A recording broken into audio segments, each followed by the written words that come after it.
Formula supplementation for breast babies can be a beneficial approach when additional nourishment is needed to support your baby's growth and development. This practice involves introducing formula alongside breastfeeding to meet specific needs, such as addressing milk supply concerns, ensuring adequate calorie intake, or accommodating medical recommendations. While it offers flexibility and can help ensure your baby receives the necessary nutrients, it's important to approach supplementation thoughtfully. Understanding how to integrate formula with breastfeeding effectively and consulting with a pediatrician will help you navigate this transition smoothly while maintaining the benefits of breastfeeding. Why supplement? Low milk supply. If a mother is struggling to produce enough breast milk, formula can be a valuable solution to ensure her baby receives sufficient nutrition.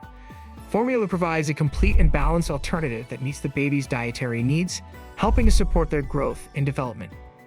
Using formula can alleviate the stress and concern associated with inadequate milk supply, allowing the mother to feel more confident that her baby is getting the nourishment required for healthy development. Work or lifestyle. Some mothers, due to work commitments or other responsibilities, may find it challenging to exclusively breastfeed their infants.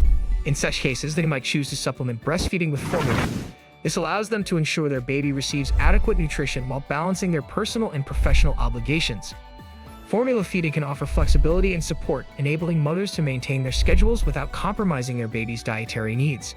Medical reasons. In some cases, a baby may require additional nutrients or calories for health reasons, such as growth concerns, prematurity, or medical conditions that affect nutrient absorption.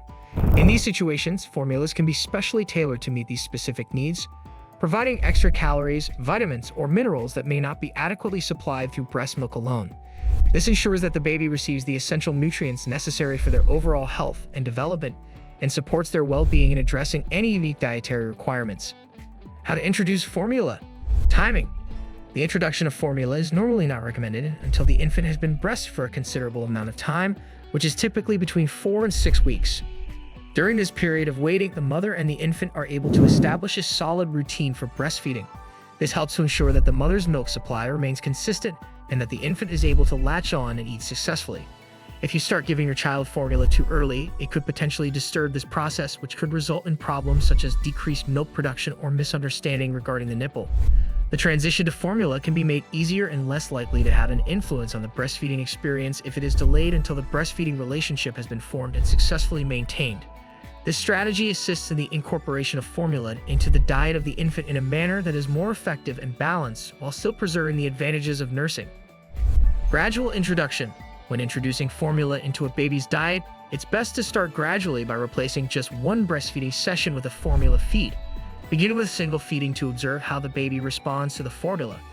This approach allows you to monitor the baby's acceptance of the new food source and ensure that they are digesting it well without any adverse reactions, such as allergies or gastrointestinal issues. It also provides an opportunity to gauge the baby's overall satisfaction and fullness with the formula. Gradually increasing the number of formula feeds over time can help ease the transition and allow both the baby and the mother to adjust to the change. This incremental approach helps to maintain a balance between breastfeeding and formula feeding, ensuring a smoother and more manageable process for both mother and baby. Mixing. In the beginning, you might combine breast milk and formula in order to assist the infant in adjusting to the new flavor of the alternative feeding method. It is possible to make the transition easier on the baby and make the formula more familiar to them by gradually blending the two together. Because the infant is already accustomed to the taste of breast milk, this strategy can also help in minimizing the likelihood that the infant will reject the formula because of its flavor. Take a small bit of formula and mix it with breast milk to begin, and then gradually increase the amount of formula that is used over the course of time. Through this kind of gradual introduction, the infant may become more receptive to the change, which will allow for a more seamless transition to the new feeding regimen while still meeting their individual nutritional requirements. Choosing the right formula. Infant formula types. Infant formulas come in several types, each formulated to meet different dietary needs and health considerations. Cow's milk-based formulas are the most commonly used and are designed to replicate the nutritional content of breast milk as closely as possible. They contain proteins, fats, carbohydrates, vitamins, and minerals essential for an infant's growth. However, if a baby is allergic to cow's milk or has lactose intolerance, this type might not be suitable. Soy-based formulas serve as an alternative for infants who are intolerant to lactose or allergic to cow's milk protein. These formulas are made from soy protein and are fortified with nutrients to ensure they meet the baby's needs. Despite their advantages, soy-based formulas should be used with caution, as some studies suggest potential effects on hormone development. Hypoallergenic formulas are specially formulated for babies with allergies or sensitivities, especially those allergic to cow's milk protein. These formulas are either partially hydrolyzed, which means the proteins are broken down into smaller fragments that are less likely to cause an allergic reaction, or extensively hydrolyzed, where the proteins are broken down into even smaller pieces. This makes them easier to digest and less likely to trigger allergies. Because choosing the right formula can significantly impact your baby's health, it's essential to consult with a pediatrician.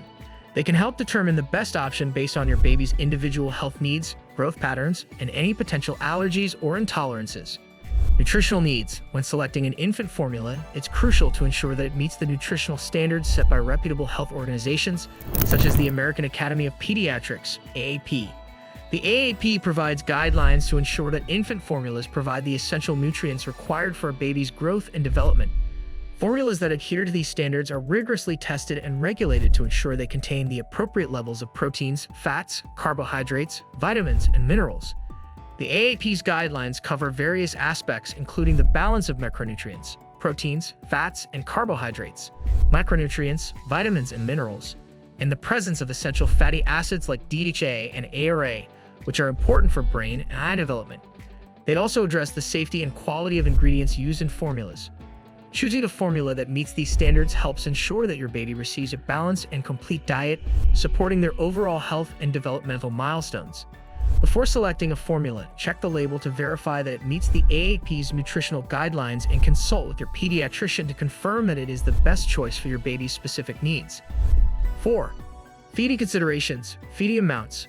To determine the right amount of formula for your baby, start by following the guidelines provided on the formula container, which offer recommended amounts based on the baby's age and weight.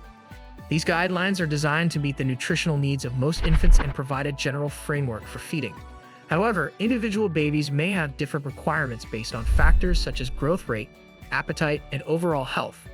Therefore, it is essential to consult with your pediatrician to tailor the formula intake to your baby's specific needs. Your pediatrician can offer personalized advice, adjusting the amount of formula based on your baby's growth patterns, developmental milestones, and any particular health considerations, ensuring that your baby receives the appropriate nourishment for optimal development. Frequency. The frequency of formula feeding can vary depending on your baby's age, appetite, and specific needs. In general, newborns and young infants typically need to be fed every 3 to 4 hours, as their small stomachs require frequent nourishment to support rapid growth and development. Newborns may consume smaller amounts per feeding or will need to feed more often, while older infants may take larger amounts at each feeding and space their feedings further apart. As your baby grows and their stomach capacity increases, they may gradually reduce the number of feedings per day while increasing the volume of formula consumed at each meal. It's important to observe your baby's hunger cues and follow their feeding patterns, while also consulting with your pediatrician to adjust the feeding schedule and quantity based on your baby's developmental needs and growth milestones. 5. Potential challenges. Nipple confusion. Some babies may struggle with transitioning between breastfeeding and bottle feeding due to differences in the flow and texture of nipples compared to the breast. If your baby has difficulty adapting to a bottle, experimenting with different types of nipples or bottles can help. Nipples come in various shapes, sizes, and flow rates, so finding one that closely mimics the breast or suits your baby's preference can ease the transition. Bottles also vary in design, such as those with anti-colic features or ergonomic shapes, which might be more comfortable for your baby. Gradually introducing the bottle, starting with a small amount of formula, and allowing your baby to get used to the new feeding method can also make the process smoother. Patience and persistence are key, and consulting with a pediatrician or lactation consultant can provide additional strategies and support if needed. Milk supply issues. Introducing formula to your baby's diet can sometimes impact your milk supply, as the demand for breastfeeding may decrease.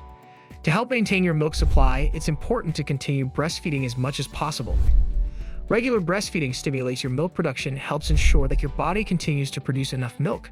Try to breastfeed before offering a bottle of formula and maintain a consistent breastfeeding schedule. If you need to reduce the frequency of breastfeeding, consider pumping to keep up your milk supply and to provide milk for future feedings. Consulting with a lactation consultant or a pediatrician can provide additional strategies to manage the transition while supporting your breastfeeding goals. Thanks for watching and subscribing channel.